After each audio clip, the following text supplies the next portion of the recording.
definitely relate to this. I've had this several times before. Again, with tiredness, that seems to be the one that comes up. I've had it with gut health issues as well. What I'd say in this instance is, again, ask around. Ask probably people within the MEN1 community. Has anyone experienced this? Or, I'm going through this right now. Does this sound familiar? Because when we can see patterns in what's happening in each other's experience of the condition, that's when it is more likely, I guess, to be related to the condition.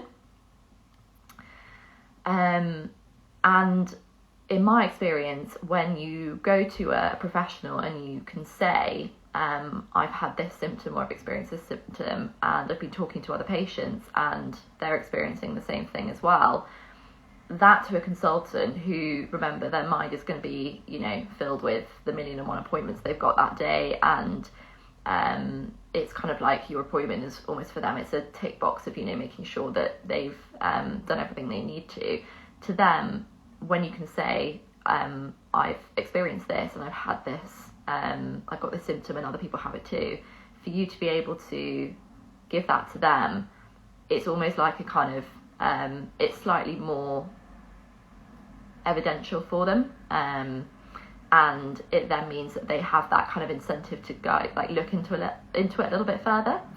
So I'd say if you're feeling skeptical, ask around first, because it may well be that actually no one's experiencing what you are as well. That doesn't mean it isn't MEN1 related, but it may well be something else as well.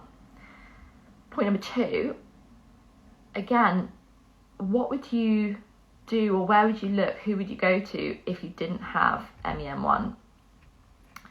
So often the skepticism comes, I find, as a result of disappointment or frustration, because we really, really hoped that that person we'd gone to with the advice or gone to for the advice has not been able to help us in the way we expect. So, and we're frustrated because we can't find an answer for it. So it's almost like the response we want to have is, well, it must be, or it can't be, can't be right. There's nothing else it can be down to.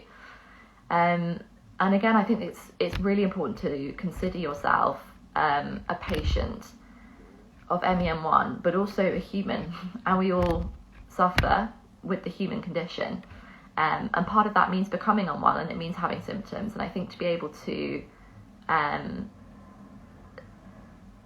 understand that there are certain things that are going to happen to you, your health, your body, whether or not you've got MEN1, is really, really important. And getting to know yourself, getting to know your body really well, is part of that too. So if you didn't have MEN1, what would you do and where would you go? And it might be that you would take the problem to a different professional, or you might do a little bit of more research might do more research into it yourself.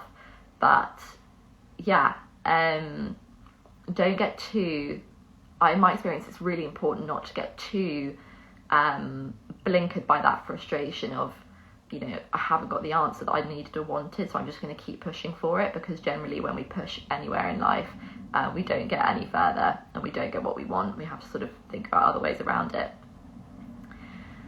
And remember, with your symptoms with this condition, MEN1 is super unknown. It's such a rare condition, and we're so early on in what we're discovering, what we're experiencing. And in many ways, this generation of MEN1 patients, we are kind of the case studies. We're the contributing to the very founding research into this condition.